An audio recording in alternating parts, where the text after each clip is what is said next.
Sagittarius, check natin ano ba yung mga energies dito sa iyong month end reading. Pero lahat ng reading ko dito, Sagittarius, ay timeless kahit kailan mo naman mapanood yan o matsyempohan. Kamusta naman kayo? Sobrang init ngayon. Sana kayong lahat ay okay.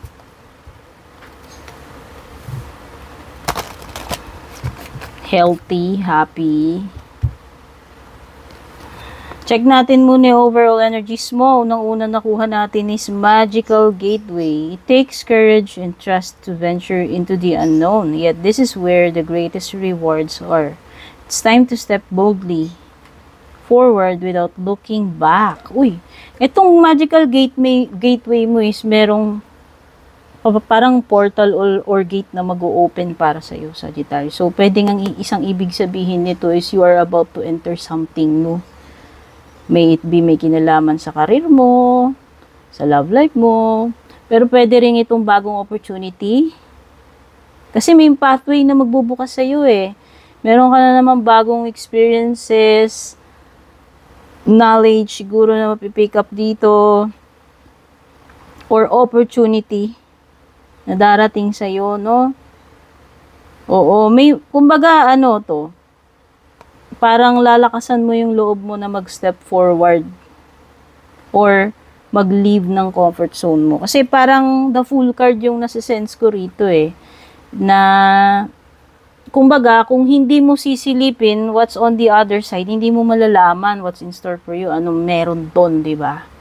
So, ang ibig sabihin yan, kung natatakot kang mag-venture forth, pumasok dito sa bagay na to, hindi mo malalaman kung magiging successful ka or kung ano yung naghihintay sa'yo doon. Kasi meron something na unknown dito eh. Kaya nga sinabi ko parang the full energy. Kasi si Fool is willing siya take a leap of faith. So yan, maaaring may gagawin ka na gano'n na napaka-boring or adventurous or napakatapang mo. No, na kumbaga susugal ka, magta-try ka, lalakasan mo yung loob mo.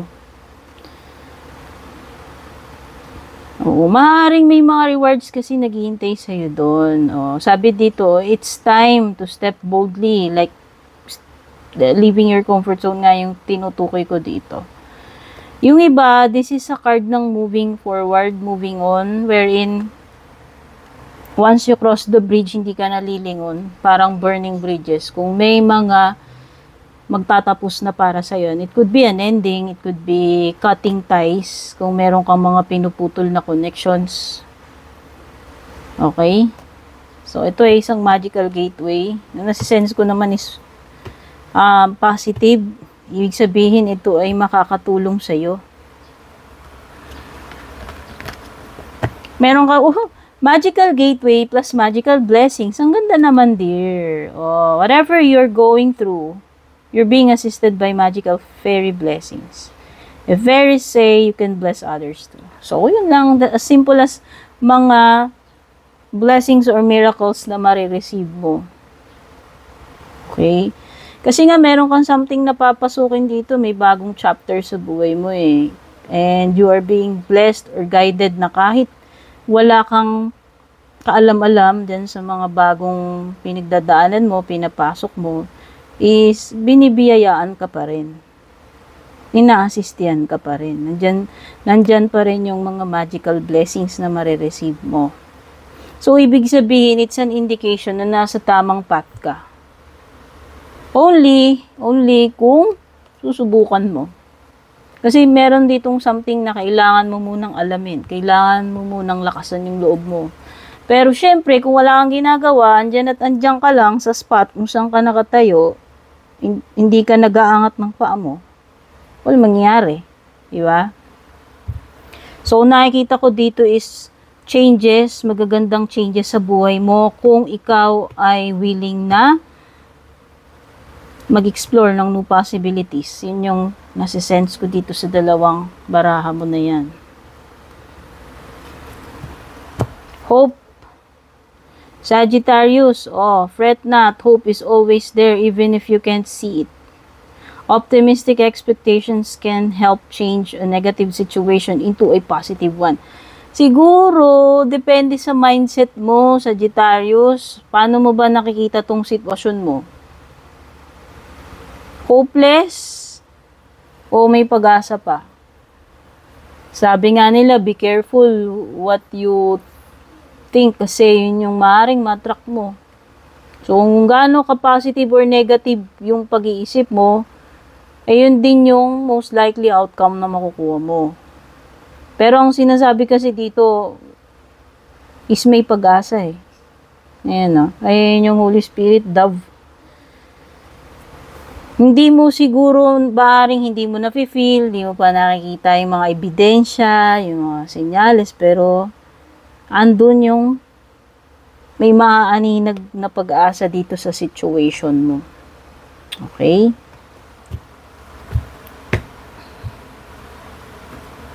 Hello nga pala, salamat sa pag-drop by para manood ng reading ko. I'm Purple Teen. Don't forget to subscribe, like, follow. Kung bago po kayo dito, patap na rin po yung bell icon para updated po kayo sa mga readings natin.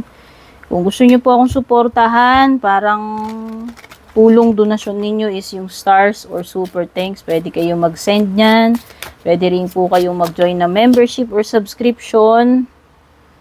Yung mga interesado sa private reading ko, nag-iisa lang yung official FB page ko. Nakalagay yung link dyan sa description ng video. Kayo po mismo yung magsadya doon. Kayo po mismo yung mag-message sa akin kasi hindi po ako mauunang mag-message or mag-add friends sa inyo. Maging maingat kayo kasi marami nang nagpapanggap na catch yung page ko. Okay? So, ayun ha. Hindi po ako sumasagot dyan sa mga pa-comment-comment. Kung interesado kayo, dumiretso po kayo doon sa page ko. Check naman natin yung energy mo pagdating sa love life. So, meron ko fire signs dito. Pwedeng you're dealing with fire signs, Aries, Leo, Sag, or pwede rin namang may water, Cancer, Scorpio, Pisces, or air, Gemini, Libra, Aquarius. So, nakikita ko dito is okay. Maaring magkaroon kayo ng hindi pagkakaunawaan nitong person mo. Pwedeng magkaroon ng ending, disconnection, mawalan kayo ng ugnayan na o pag-uusap na. Hindi ko alam eh. LDR ba to? Kalayo ba kayo? Or hindi kayo magkasama sa ngayon? Kasi parang may element ng LDR.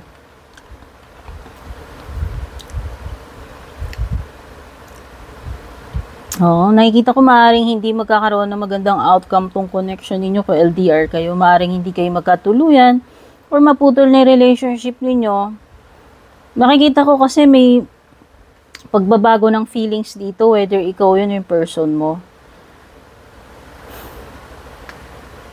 Or bigla na lang ng lamig. Ewan ko parang gano'n. May panlalamig, may pagbabago na. So, nakikita ko is at saka kung may mga pinapaplano kayo, makikita pa lang kayo, parang hindi na matutuloy.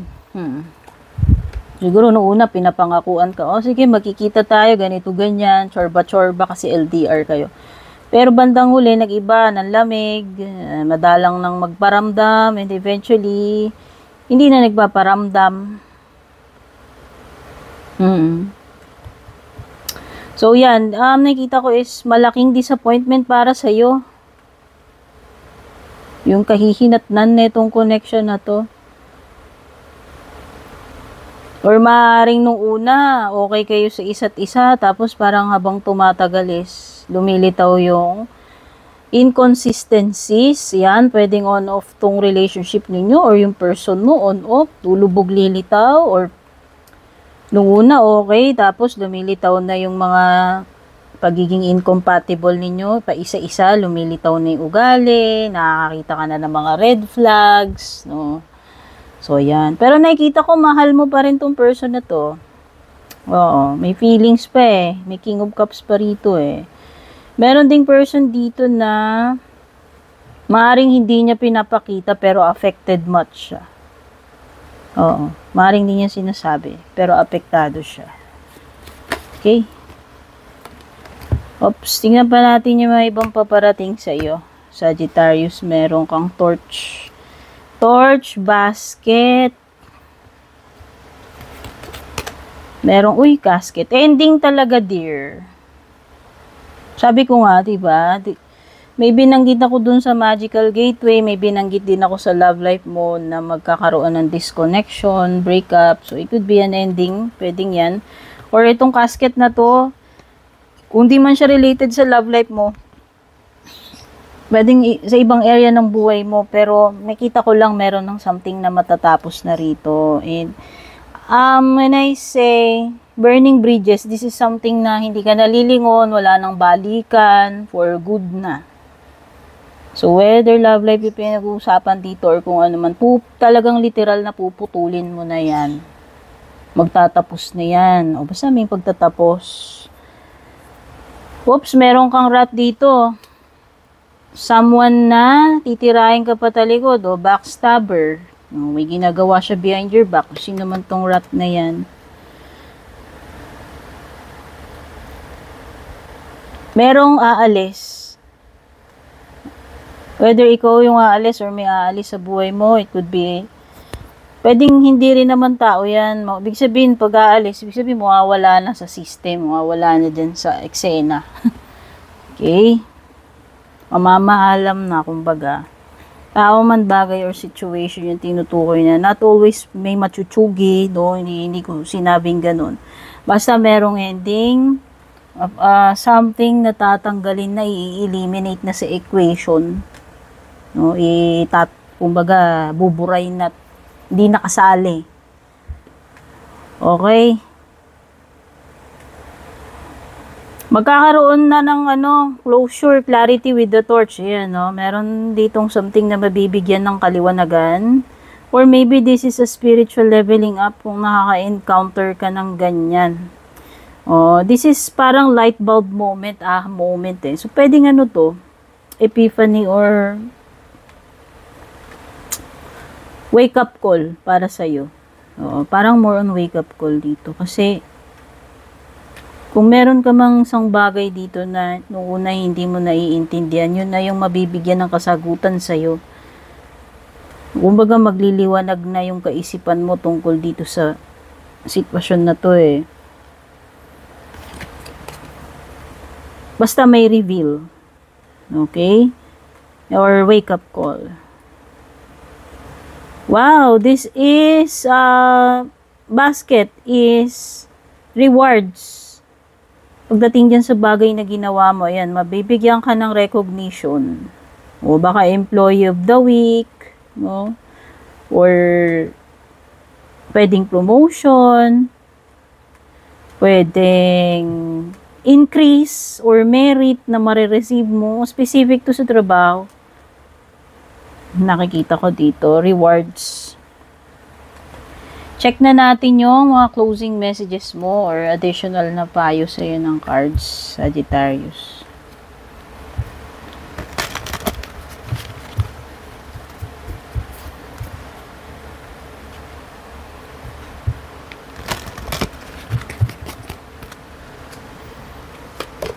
Una-una, get more information. Nabibili ko rito siguro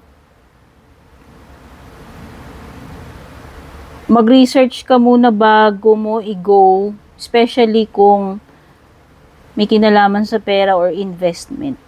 Bago mo pasukin tong investment na to, bago ka maglaan ng pera mo dyan, siguro aralin mo muna yung sistema, yung mga bagay-bagay, no? Kumbaga, wag kang basta manghula na lang or mag-assume kung ano man yan patungkol sa pera man yan or kung sa anong bagay. Alamin mo muna yung facts. Wag kang basta mag-assume na ganito, ganyan. Kasi maaaring yung nalalaman mo is different or mali or kulang pa. Okay?